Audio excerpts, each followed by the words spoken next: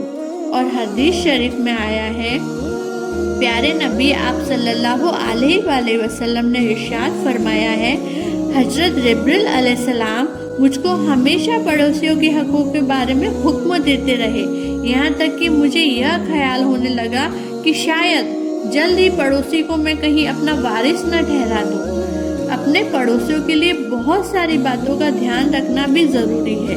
اپنے پڑوسی کے دکھ سکھ کا ہمیشہ دھیان رکھنا چاہیے، اس کی ضرورت کے وقت اس کو مدد کرتے رہنا چاہیے، اپنے پڑوسیوں کی دیکھ بھال اور ان کی بھلائی میں ہمیشہ لگے رہنا چاہیے۔